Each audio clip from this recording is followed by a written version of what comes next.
There are still so many more questions than answers after Iran admitted to shooting down Ukraine International Airlines Flight 752 over the skies near Tehran.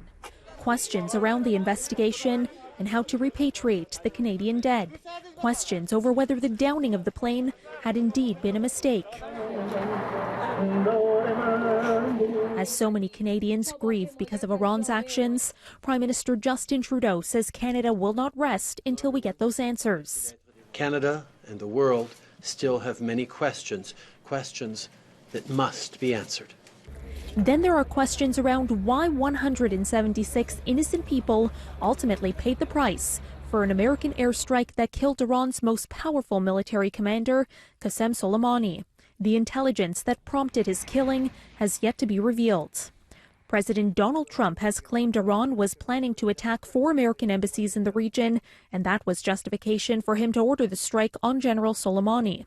I can reveal that I believe it would have been 4 embassies, but Baghdad certainly would have been the lead. But I think it would have been 4 embassies, could have been military bases, could have been a lot of other things too. But it was imminent, and then all of a sudden, he was gone.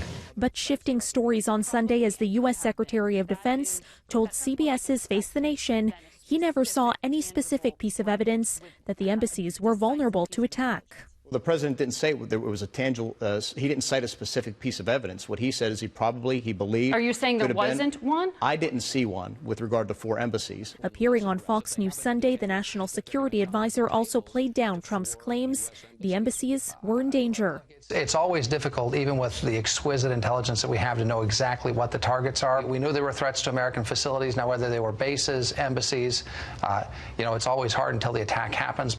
Republican Senator Mike Lee said on CNN he has questions about whether there was appropriate justification for the killing. How worried are you about the integrity of the information we're being told?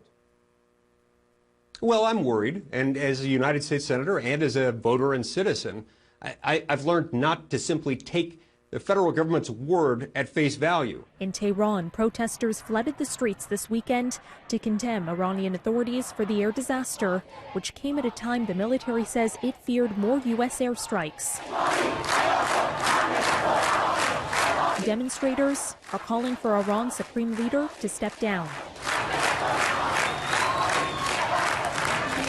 And an update from Canada's Foreign Affairs Minister, more visas have been granted by Iran to Canadian officials who will travel to Tehran to assist in the investigation and provide consular assistance to the families of the victims. The full team is expected to be on the ground by Tuesday.